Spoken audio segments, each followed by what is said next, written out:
First one, the new apartment. Woo! Welcome back to another episode of Last Week in Comics, where I talk about the last week in comics. As you can see, we're back in the apartment setting, where we don't have nearly as much blue and gold everywhere. It's more just because those posters were expensive. Like, the posters on my usual set of, Booster, like the JLI and, the Ted poster, I think all in total was $150. I cannot, travel with them the same way I can. These posters I got from my local comic book shop. Yeah, there's also a new one. I like the older style better. Because also, while I'm filming this, fun fact, it is Jack Kirby's birthday. Thursday, August 28th. Oh god, let's get into the books, because there was a couple real doozies this week. And by doozies, I don't mean that they're bad books. I mean, it physically was a lot to read them and understand what was going on. And maybe that's just because of myself and, just how I consume media in general. But, let's talk about the big number one release for this week. Immortal Batman, number one. Or at least, I think it's a number one. It is a number one. I thought that it might have been a one-shot. No, it is, in fact, a issue one. So, the Immortal Batman, for those who don't know, is essentially Tokusatsu-style Batman. So, if you're not familiar with Tokusatsu, that's Power Rangers. I think that's probably the best way to explain this, because most American audiences do not know what Kamen Rider is, because otherwise I would have used Kamen Rider. It's a lot more applicable to the situation. Anyway, so basic plot synopsis. You have these monsters that are attacking this Elseworlds that are kind of like shadow monsters. They're huge. They're kaiju. I don't think it's inappropriate to call these things kaiju. But the kaijus are attacking, and in order to defeat them, 3 people became essentially, the superheroes. 3 people trained themselves in these, ancient forms of martial arts and to essentially defeat these shadow monsters. So we have the Way of the Robin, the Way of the Bat, and the Way of the Nightwing.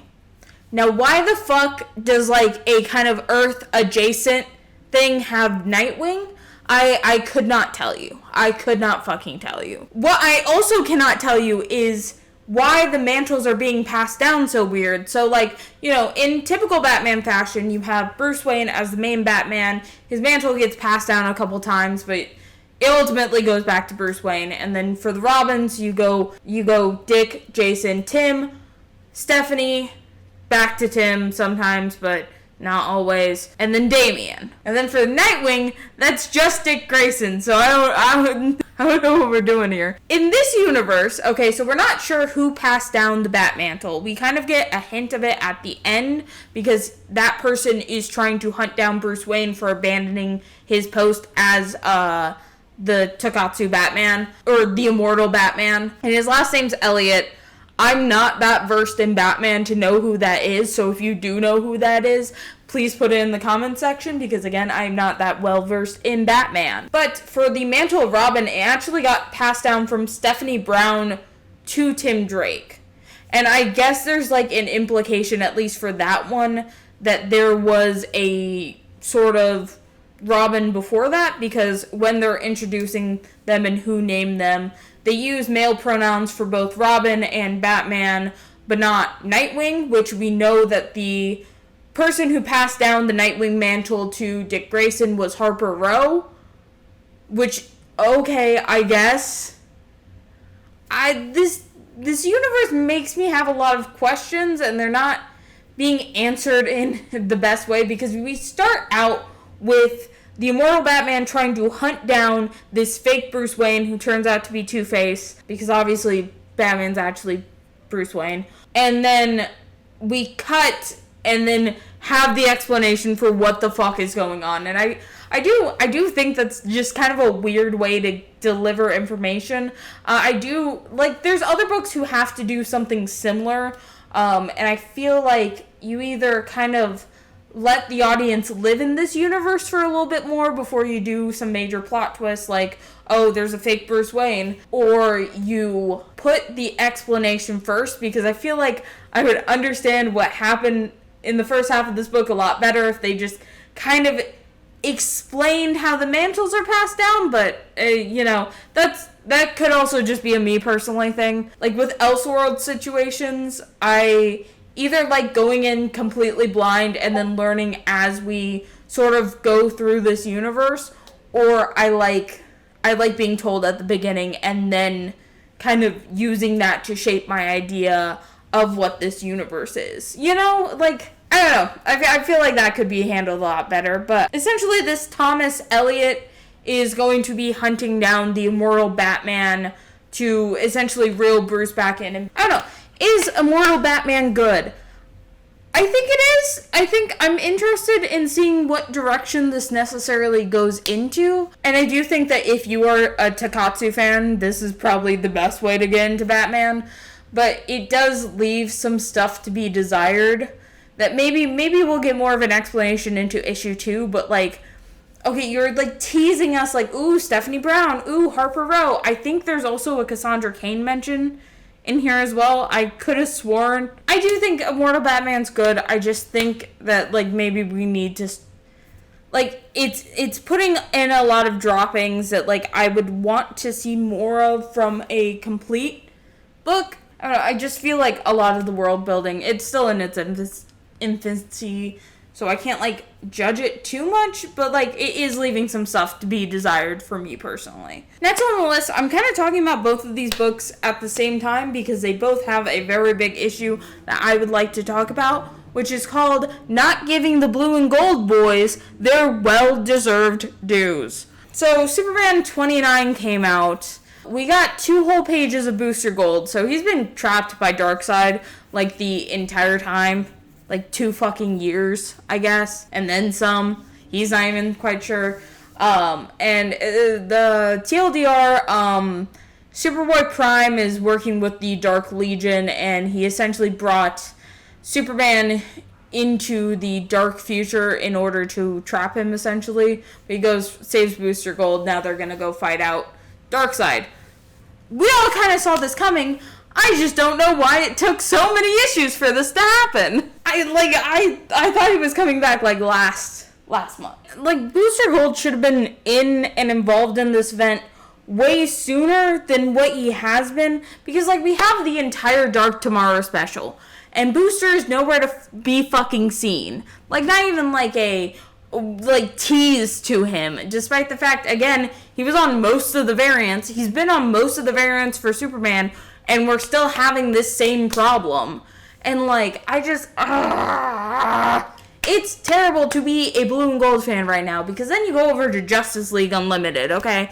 Mind you, Booster and Ted have been on probably one of the longest standing Justice League teams of all time. Some of the most permanent members of the Justice League, period, only, beaten out by the, Big Seven. Actually, no, because Cyborg's a part of the fucking Big Seven. No? Martian Manhunter is probably the longest standing Justice League member. Yeah. But, Blue and Gold are high up there. They're pretty high up there. 100 issues straight Justice League series. Yeah, they were there for, a solid decade. But, Wonder Woman probably 2 decades. Regardless, but Booster and Beetle are some of the longest standing members of the Justice League. Some of the most permanent members, consistent members, name it. Okay, so this entire event hinges on the fact that Booster Gold got sent to the future. Booster Gold is also nowhere to fucking be seen during this, okay? And then you go over to Justice League Unlimited, okay? Ted's been in this series, Jaime's in this series, and then they get maybe 2 panels. No, a little bit more than 2 panels. 2 pages of Jaime where he gets 1 fucking line. The Justice League should never have the Trinity on it. This is my hottest of hot takes, and I'm right about it, because whenever the full Trinity's on it, it tends to shaft every single other fucking character. The Trinity gets books on books on books. They should not be the main focus of any Justice League book. It's fucking Challengers of the Unknown shit right here. And for those of you who have not been watching my previous videos, first of all, how dare you? Second of all, Challengers of the Unknown was also kind of taken over by the Trinity. It's a really tough time to be a blue and gold fan. I am going to talk about Absolute Wonder Woman issue 11 as well. The problem is that DC continues to try and fuck over Wonder Woman. So the physical sales of Absolute Wonder Woman happened this week. So, if you want to go read this book, you have to go to your local comic book shop. And I say this because they're waiting a full fucking week for the digital copy to be released.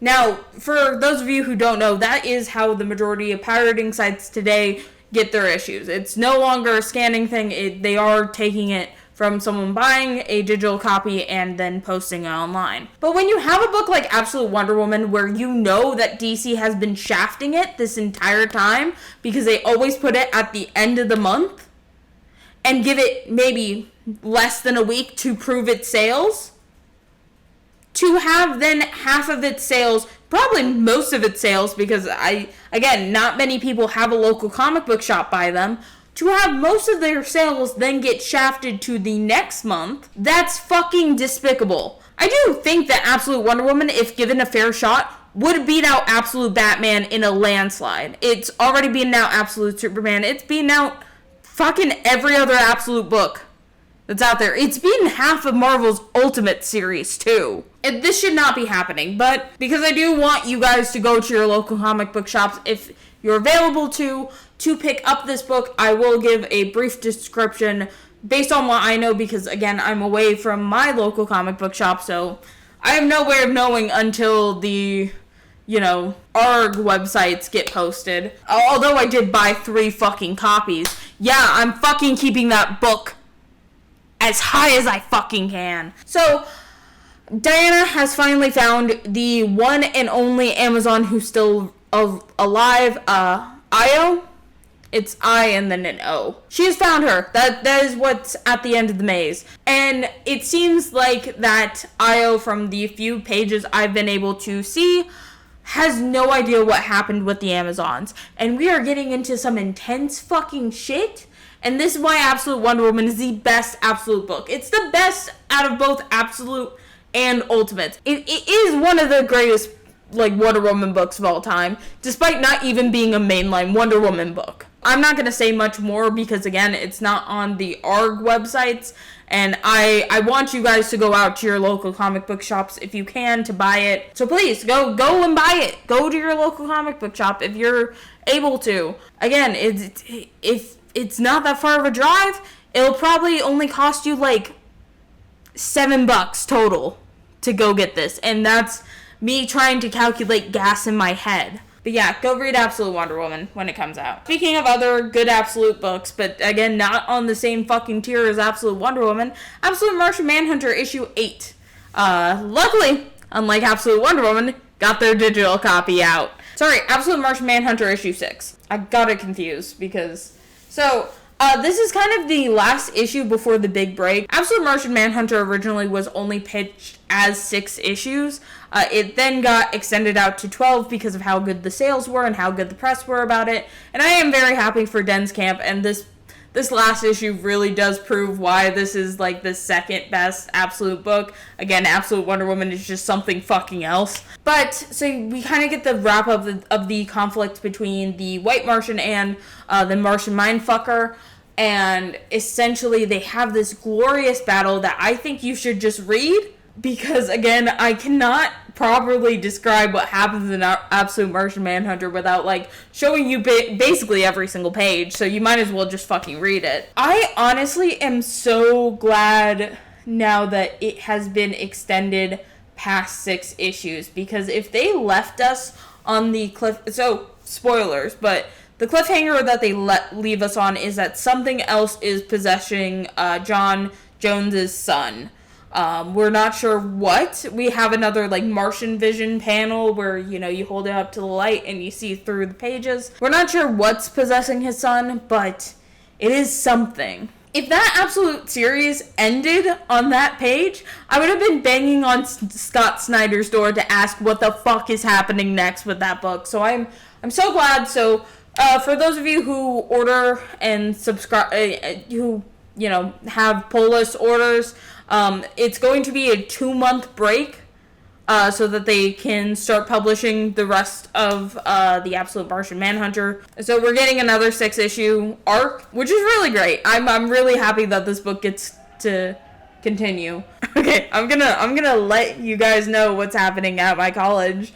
So there is a football game allegedly happening tonight, and I get to look into the backyard of one of the... I don't know, it looks like a frat house. It probably isn't a frat house because I'm not on that side of campus. There's like 8 boys there, and there's only like 2 girls at this party. This is the lamest fucking party. Like, I have more women in my apartment regularly. That's it for books I actually did read.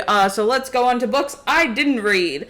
Starting off with Green Arrow 27, Roy Harper tries to fucking kill himself because he thinks Leanne is mad at him. Okay, Green Arrow. Anyway, next up is Harley Quinn issue 53. Why is she dressed as Steve Jobs? I don't know, the usual Harley Quinn shenanigans are happening. Rose Wilson seems to be attached to it. The Harley Quinn book is good. Don't let Twitter lie to you about that. Next up is Mr. Terrific Year 1 issue 4. So, obviously this is the Mr. Terrific book that has been kind of coming out to help kind of mitigate interest and give give everyone something very easy to pick up and read after his appearance on Superman. I have heard good things about this book.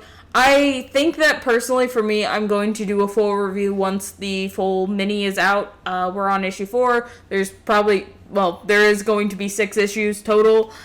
So wait for that eventually, because I did do a full review of Jadzia Axelrod's Hawkgirl, which was kind of under the similar vein, but also not at the same time. It's a little bit more complicated, but it's been going good. The Flash issue 24, fucking Wally West, or maybe it's Barry Allen, one of the two of them is fucking up shit in like a pocket dimension, because he got sent there accidentally because of all the bullshit that's been happening with, All In. You know how it be with the Flashes. How the fuck did Jeremy Adams fuck up Green Lantern this week? We're on issue 26. The only thing I've heard about this book is that now Joe Mullen is a Orange Lantern, question mark? He does this really weird sequence where they all have, like, different power rings and, like, giant, like, space monsters of all of, like, these different power rings. One of my mutuals was talking about it, and it seemed so fucking stupid and ridiculous to me. Carol is still Star Sapphire, Razor, and Aya, which, if you don't know who Aya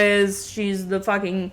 Well, both Razor and Aya are both from the Green Lantern, the animated series, that... I feel like I am too old now when I bring that up and I act like people know about it. Hal Jordan is obviously the fucking Green Lantern. Sinestro is Rage, which is weird given that, he's the original Yellow Lantern. Guy Gardner is also Compassion, so clearly Jeremy Adams has never actually read a fucking Green Lantern book. Because quite famously, Guy Gardner gets the fucking Red Lantern ring a lot. He also gets the Pink Lantern ring a lot. He got that once. But it was pretty sick as fuck. He was a Yellow Lantern for a while. Oh, yeah, Guy Gardner was also a Yellow Lantern. Like, okay. Jess and Kilowog are Fear, which makes sense. The Yellow Lanterns. It makes sense. Jessica has a lot of the qualities that better align her with the Yellow Lantern. I think it would be interesting for her to still be a hero, but be a Yellow Lantern. And then for some fucking reason, Joe Mullins is the orange one, which, okay. And I guess fucking Kyle's doing his, I'm the White Lantern, that bullshit that he always does. I feel like Jeremy Adams, again, does not understand what Green Lantern is. Good thing he's off Green Lantern Corp. They removed him. It's almost like DC's listening to what I've been saying online, which would be crazy, because DC, DC, if you're listening to what I've been saying online, why hasn't Nicole Main's Secret Six gone on for more than 6 issues? Or maybe I'm just better than them and I predict things. Anyway, speaking of actual good Green Lantern books, we have another issue of Green Lantern Dark. We're on issue 6 right now. I am probably going to do an official review once this book is fully out. Again, I started doing the whole, I will read every single first issue that DC releases very recently. So, that's kind of why I fucked up on Green Lantern Dark. You should still check it out. It's only going for 7 issues, I believe.